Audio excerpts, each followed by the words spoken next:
So I'm about to sketch out my rainbow fish. I am using a piece of cardboard that I painted white. You can use stiff poster board, any type of paper that's really thick. So here's the picture of rainbow fish. If you don't have the book, you can obviously just look online. I'm using a pencil, and very lightly at first, you're gonna sketch the body. Now you don't wanna make it too big because you need room for the fin and the tail. You can see I'm just lightly going over it. Then when I like the shape, I can erase those other lines. So there's my body. Now I'm gonna do it dark so you guys at home can see, but you're gonna want to keep your lines very light. I'm just darkening it up so you guys can see. All right. Again, I'm gonna erase my sketch lines. You can see, looks like that. Then I'm gonna do the top fin. Again, I'm gonna sketch it lightly first until I'm happy with it.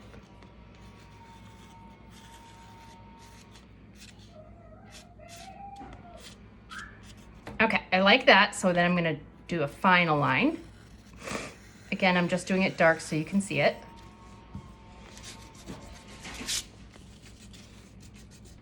Okay, here's my bottom fins.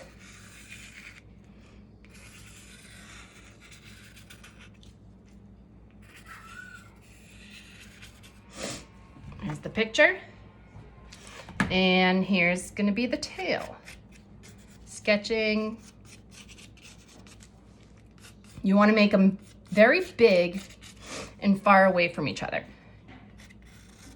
Because when you put the glue down, you don't want your glue lines to blob together. Okay, I'm gonna do the mouth. It's kind of like a teardrop, the lower teardrop. I'm gonna erase those lines cutting through the lips.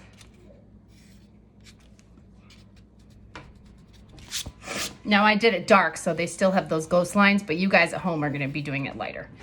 And I'm gonna do an eye with a circle inside. This is the face. And then of course you need those shiny scales. Do the scales nice and big, bigger than it looks in the picture. Because again, you don't want your glue to blob together.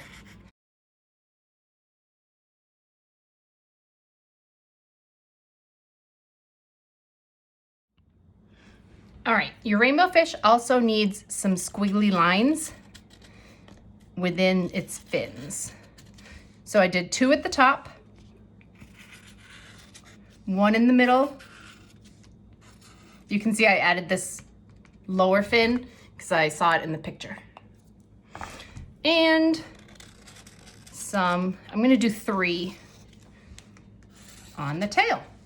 Now for the glue, you're gonna wanna use some type of Elmer's, any glue that has a really fine tip. If your tip is cut, try to find something that will squirt in a thinner line. I'm using clear just because that's all I have at home. But what you're gonna do, shake it to the bottom, and you're gonna do a thin bead of glue, which just means a continuous line, all covering every single pencil line.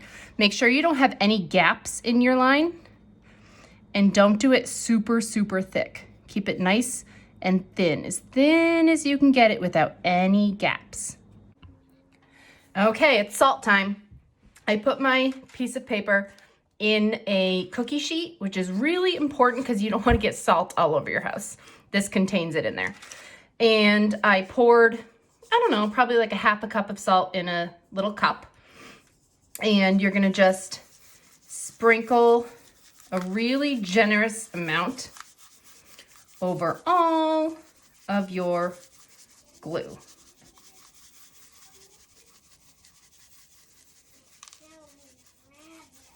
Make sure you have enough, and make sure you ask your parents before you take all their salt.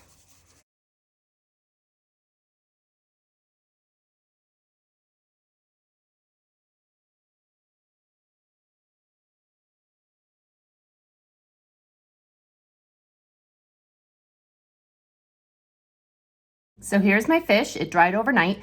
And I'm noticing that you really need to be careful and not touch the salt with your finger because mine is beginning to chunk off if I move it. I don't know if it's because I use this really washable glue.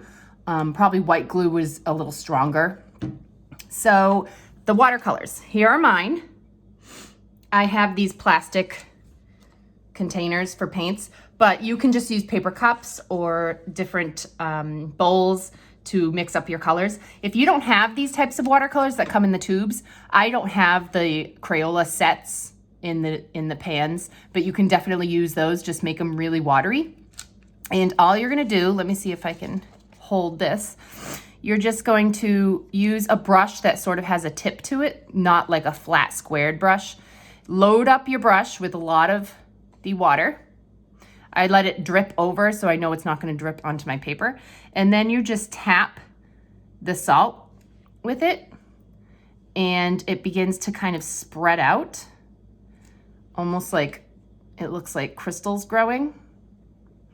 And you don't need to wash your brush. You can simply just go to a different color and let it mix together in a really cool way. So I'm going to go ahead and salt up my whole fish. I'm not touching the paper. I am just going from color to color and tapping the raised salt areas very gently. Okay, my rainbow fish is complete. So I was really gentle when I was tapping so the salt wouldn't move around or clump off. And I overlapped some colors so they would blend together. If you think an area is not that interesting, you can always go in with more watercolor of different colors to blend it more. I can see my salt is already moving, so I'm gonna be super gentle. I'm gonna let it dry, and then I'm gonna take hairspray and spray it from far away to seal it so the salt won't come off.